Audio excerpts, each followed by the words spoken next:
My name is Kurt, and this is my daily good life meditation, an exercise that I do each and every day to remember my life objectives and principles, those which are outlined in my book, Going Alone. I also use this time to think about the last 24 hours, how I did with the challenges and the opportunities that I met. I go over the 8 objectives of my creed, I plan for the coming day, and I prepare myself for death.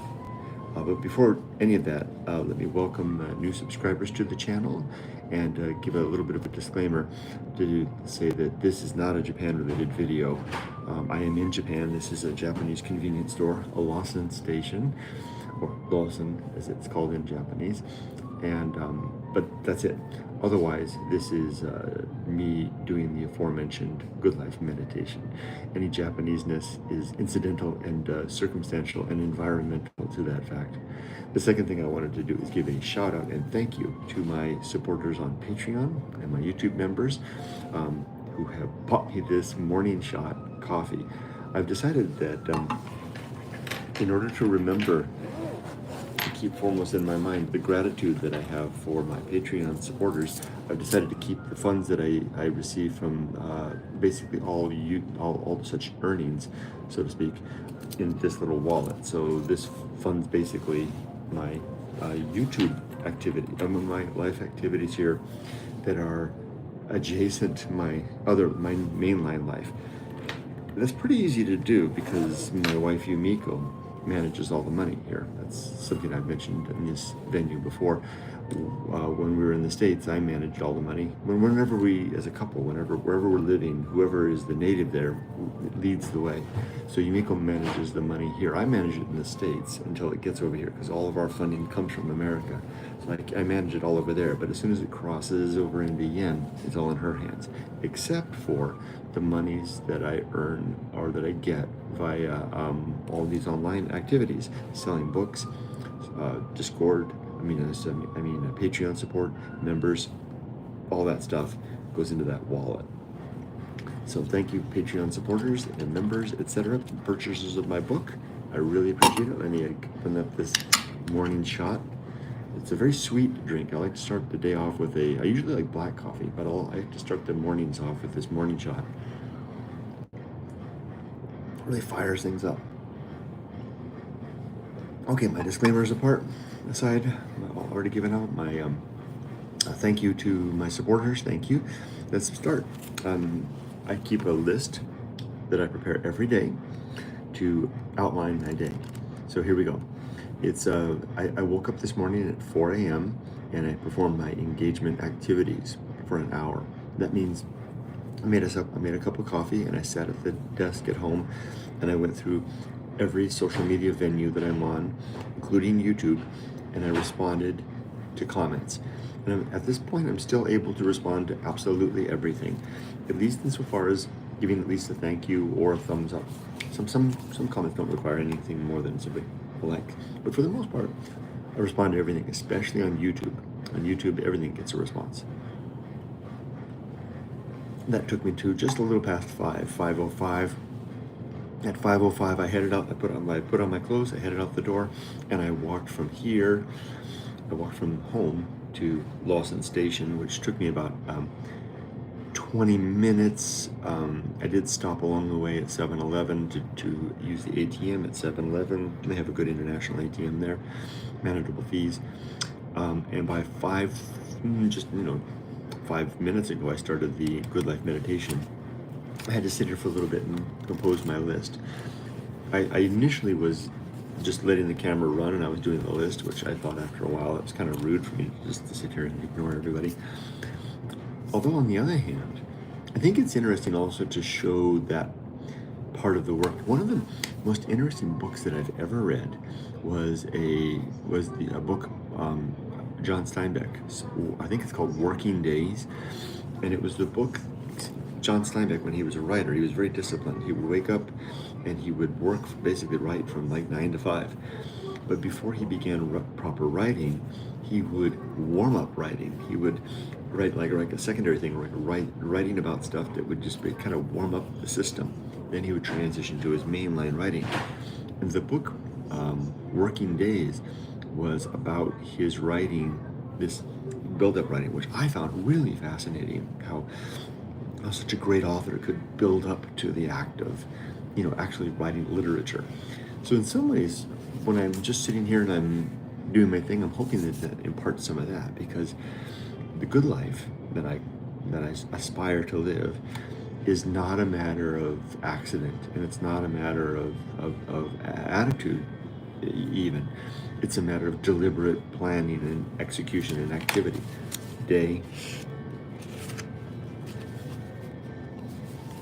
Cold fingers. Day after day after day after day of waking up early before the sun comes up, preparing a list of what I'm going to do, and then utilizing that list throughout the day to make the good and effective use of time throughout the day, to not let my days slip through my fingers, but to make sure that I'm living well in what little time I have left,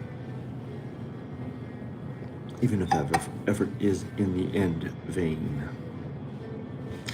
Okay, so now let's come to the Good Life meditation. So the goal is always to start that at 5:30. It's 5:46. I'm about 15 minutes behind, but that's okay, because I give myself until 6:30 to do this, so that gives me another 45 minutes, plenty of time, no problem. Although I do like to indulge in tangents. So from 5:30, here we go.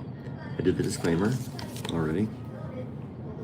Let's talk about the last 24 hours. So here's what I do. In the course of the Good Life meditation, I do 4 things. I talk about the last 24 hours.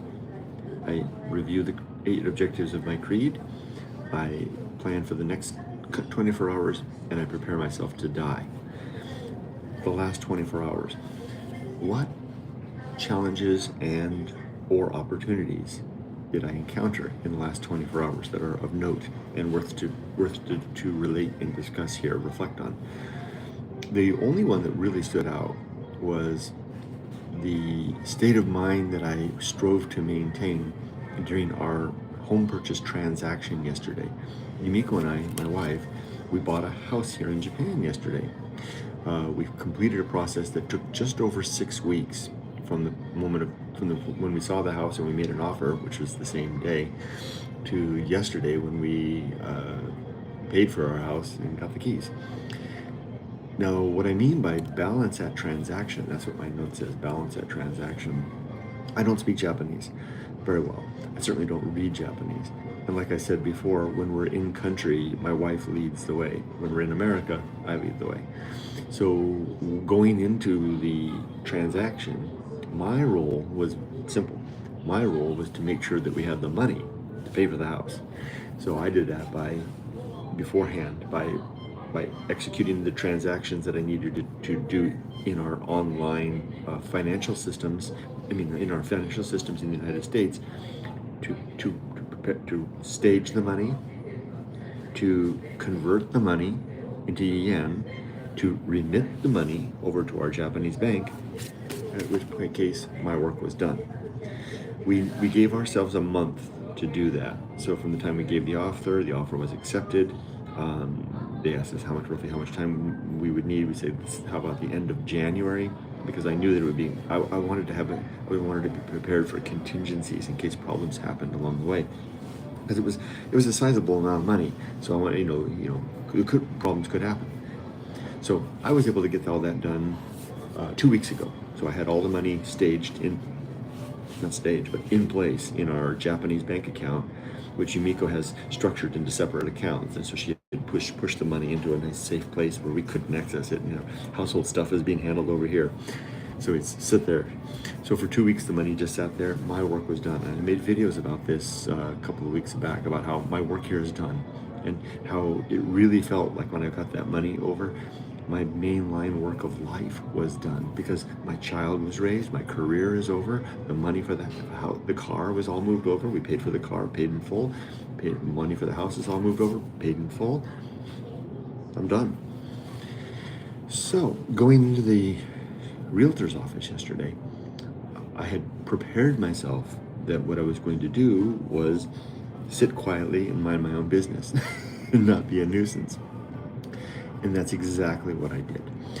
And so the way it worked out is we went into the seller's real estate office. We sat at a table. The seller, the woman that was selling the house, sat across from my wife. My wife sat beside me. Um, the seat across from me was empty. The realtors were, the two of them, the buyers and the seller's realtors, were floating about the office, doing various and sundry things, preparing documents, almost like stagehands, preparing the way. And I sat there, and then a person called the judicial scrivener, which I don't know that we actually use in the United States, somebody like that. It's kind of, I would think that more like a mortgage agent. I don't know. I'm not aware of that role. We did buy a house in America, but I don't remember anybody performing this role.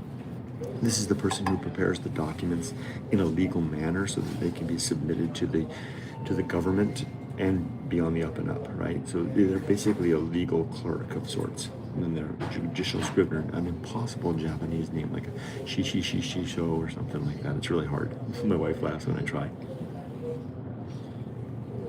So anyway, so imagine the setting. I'm sitting here, my wife's sitting there, the seller is sitting opposite. The seller's a woman in her mid-40s who probably, when we were living here before, was in high school and early college, because we lived in the same neighborhood. We probably passed each other a lot because we were in the same neighborhood. And then the two realtors were floating around the office. Finally, the judicial scrivener arrived, and he arrived, and I took careful notes of everything. Here are all the notes I took yesterday. Timing everything. I noted when arrivals happened, what happened, how much time it took, and I kept quiet, and because I was doing that because I was curious. I wanted to be able to relate this information, and I want to add it to my book. So I'm going to update my book, Retiring in Japan, with these details. Anyway, it took 9 minutes from the time the judicial scrivener sat down to the time that he was done, with the realtors, helping out with some papers for all the stamping and all the bowing to take place, and basically the title was transferred. Now this was before we'd passed any money. And I'm stepping a little beyond the scope of this video. This video is talk about how I handled the day, not all the details. So I'm probably telling you more information than I need. But maybe it's helpful to hear that, because as a man, as the husband of the household, I expect to play an important role in significant things like this, and I always have when I'm in country in the United States. I lead the charge. In this case, I had to train myself to follow my wife's lead. She's the in-person who understands that she has never bought a house in Japan, but she's the native speaker, she's the Japanese person. I will follow her lead. So I sat quietly taking my notes, and I was very disciplined about it all. And I did my best to pay attention and follow as long as I could, and I think I was getting like 20% of what was going on. I did step in, and I was helpful at one point. The judicial scrivener was done, and he got up and he left 9 minutes in. The two realtors were still fussing about some paperwork that they needed to have. That left the three of us, the seller, my wife, and I, at the table all alone with our cups of coffee slowly going cold. My wife's not a small talker. She, if you've seen her in my videos, she's very to the point, and she's herself. So it was an awkward silence. So I mustered I have no problem engaging anybody, even in my poorly spoken Japanese. So I decided that I would step forward and fill the emptiness with small talk. And so I did that. I asked her about an innocuous question about the wildlife, because our home is next to a little bamboo forest. And she was very excited about that. She was very excited about the wildlife, the snakes, the tanuki, raccoon dogs, etc. She got out her phone and showed us pictures, and we were leaning across the table. And that's the kind of thing that really facilitates the one-on-one, right? I mean, so it was good. I was able to successfully fill the awkward silence until the realtor came back with the completing paperwork, which were basically 3 invoices. An invoice for the remaining payment minus our deposit, an invoice for the realtor's fees, their commission, and an invoice for the judicial scrivener's services. This is where it got really interesting. My wife then picked up her phone, and we had the option of going either into our bank and have the bank facilitate the money transfers, or they said if we want to do it ourselves, we could do it ourselves, which would be a lot easier because the realtor's office wasn't anywhere near the downtown branch office of our bank we'd have to all go to, so we'd all have to somehow shuttle over there and then shuttle back. So we just, the hell with it. We decided to do it. But there was one piece of the puzzle that I didn't realize would be problematic, which is that if we had gone to the bank, so imagine we're all at the bank, I don't know if all of us would have gone or just the realtors or us, and we did it, then the banker is doing the transfer and the banker would come over and bow and say, funds have been transferred. Very official, right? Third party. In our case, though, because my wife, literally nobody's looking over her phone but me. She's sitting there by my side. She could have been playing a game for all anybody knew. She's sending money over, looking at the things invoice, and I'm double checking. I'm helping her to make sure the money's around and going to the right account. Bang, bang, bang, money's gone. And she's like, it is done. Now, nobody else was looking over her shoulder. They didn't know what she was doing. And nobody's phone was going ding to say that money had arrived in anybody's account. We sat there for a moment of silence. The one realtor said, boy, these online systems sure make things convenient. And we all agreed. And then the seller, she got up and left. And then our realtor, he left. We had a nice parting gift for him out in our car, so we walked out with him and gave him his parting gift. And that left us with the seller's agent, and then after a while, we left too. Do you see what's going on here? No confirmation of funds transfer by anybody. At this point, we had the deed of title, the keys to the house, and get this, we had our receipt for all payment. But nobody had confirmed anything.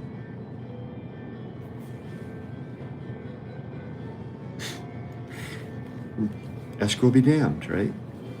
So 2 hours later, after lunch, we met the seller's realtor at our new house, who he wanted to walk us through. He had a map, and he walked us through the property delineation, showing us where the markers were, where the neighbor's property line was, who was responsible for the fence and stuff like that. And then he confirmed us also, almost like an afterthought. He said, oh yeah, all the money came through, everybody's paid. Thank goodness.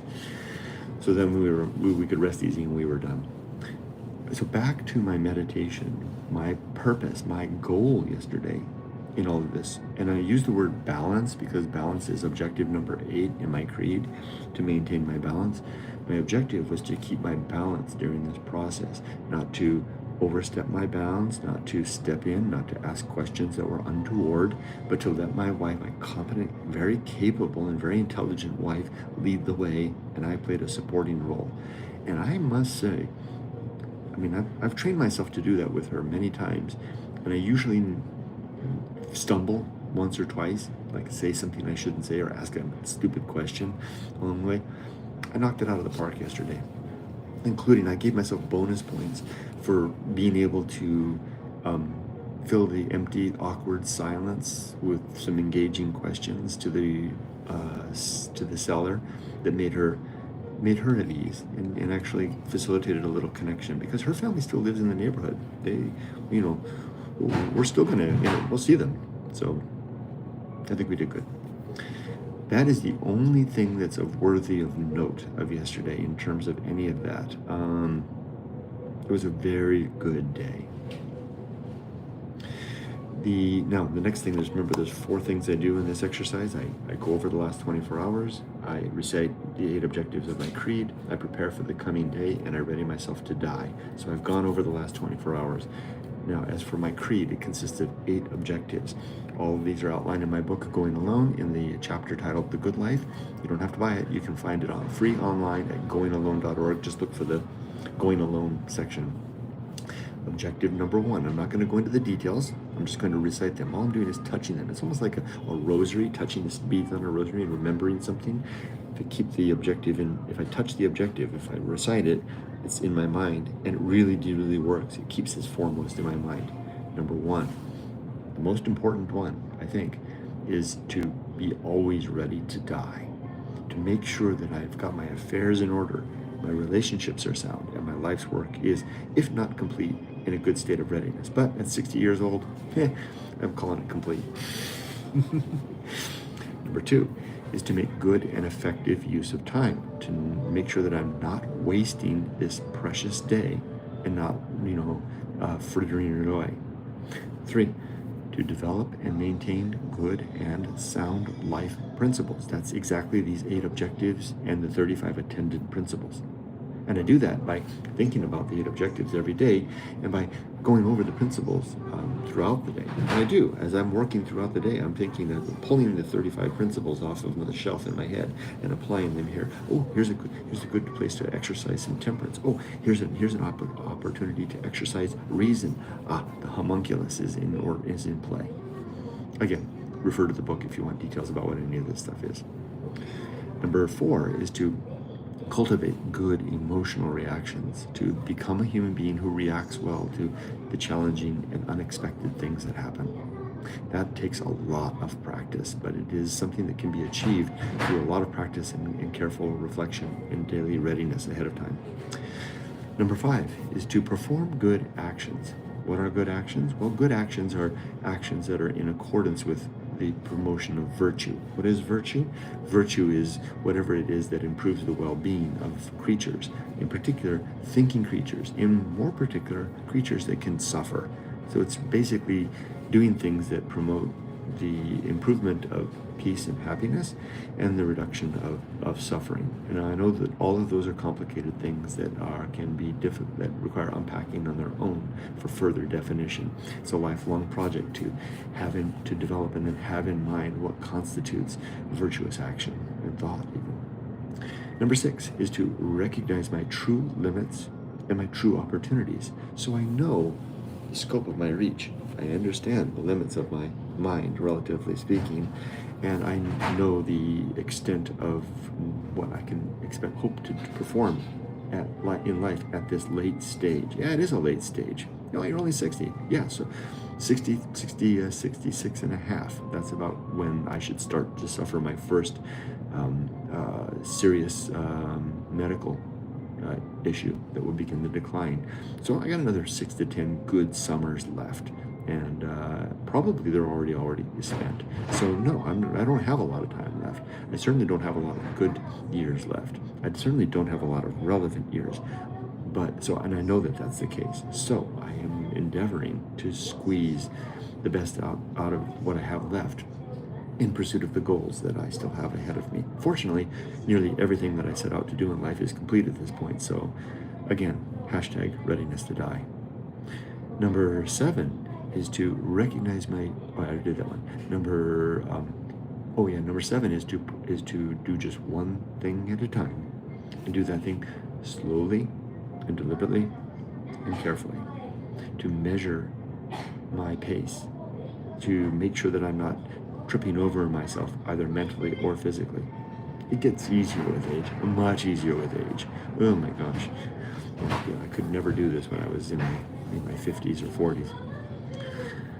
I mean, I'm talking about literally like in the last 2 years, from about 59, things have begun to slow down, and the internal combustion has let up.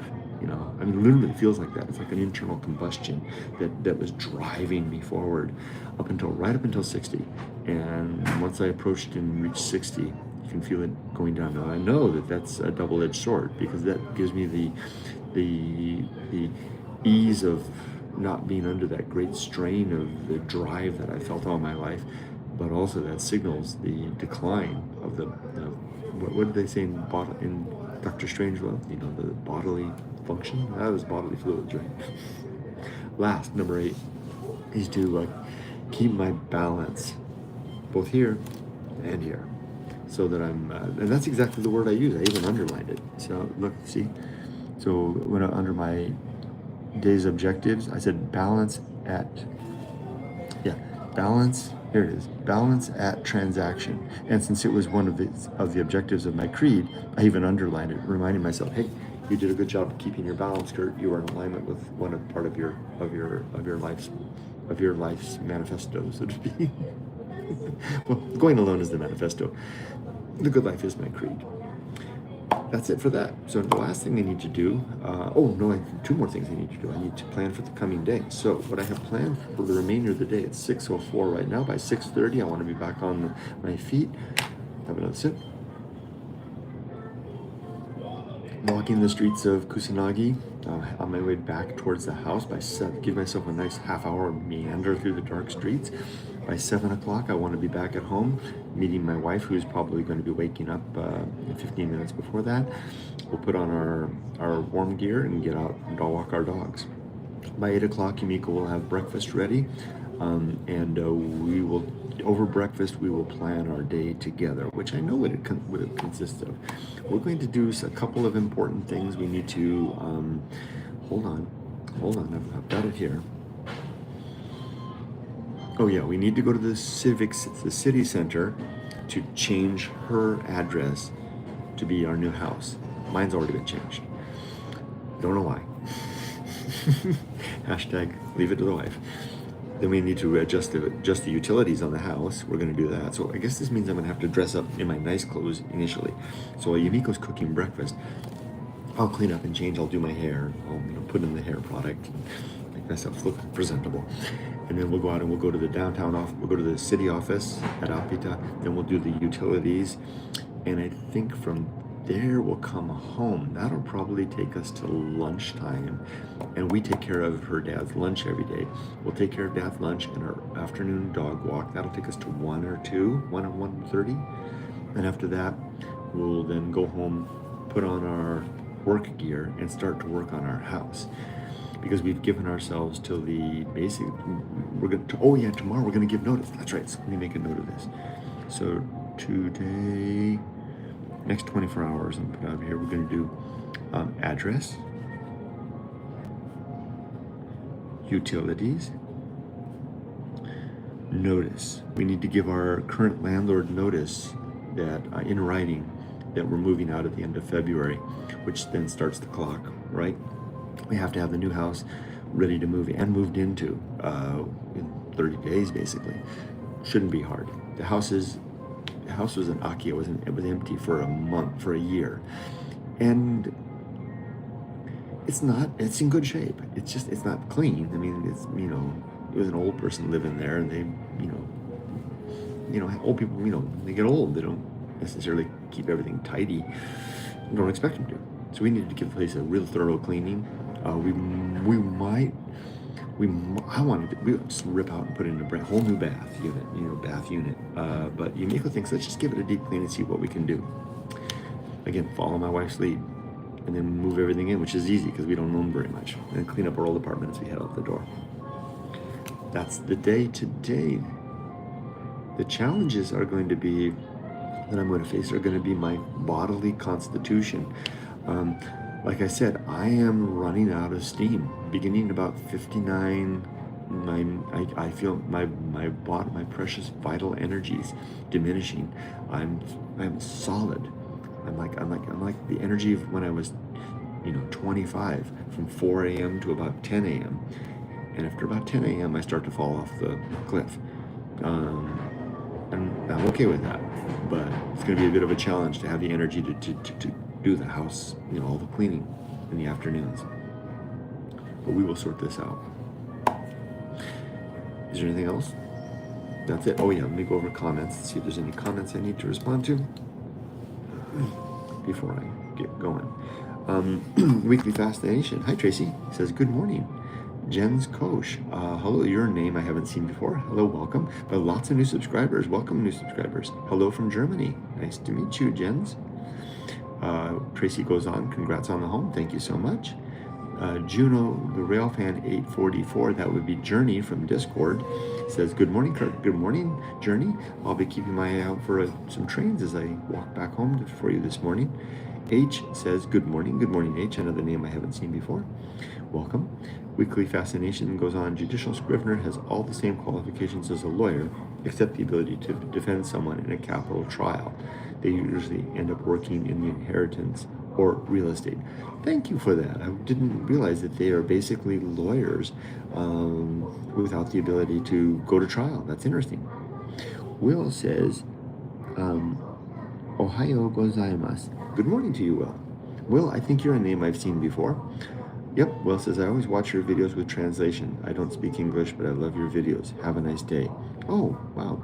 Well, thank you for watching with translation, and thank you for your well wishes. It's now 6:09, so I'm about 20 minutes ahead of schedule now. Oh, and there's a message from Journey. It says, sweet. Oh, I seen your message about the Dr. Yellow. Sucks Japan retired it, but hopefully they preserved it, that unique piece of equipment. It's very cool. Yeah, apparently Dr. Yellow's last run on the main Tokaido line, the main line here in this part of Japan, was last week. A friend of mine actually went to see it. And get this, Journey, they allowed passengers on it for that last run. Wouldn't that have been awesome to be on a passenger? But apparently what's happened is that they're replacing the diagnostic equipment somehow. I guess it's going to be part of the normal trains or something like that.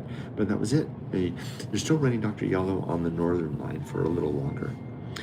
Dr. Yellow, folks, is a diagnostic Shinkansen colored yellow that has just 2 cars rather than, I think, 6 or 8. Normal is about a quarter mile long, like 6 cars. Dr. Yellow has just 2. It doesn't stop anywhere. It just runs at full speed and has cameras all over the place to diagnose the tracks, looking at track health.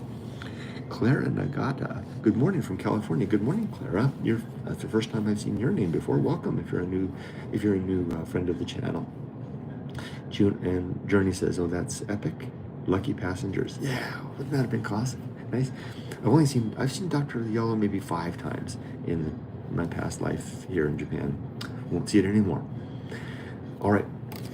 Wishing you all the best, everybody. Remember, be safe, but not too safe. Take care.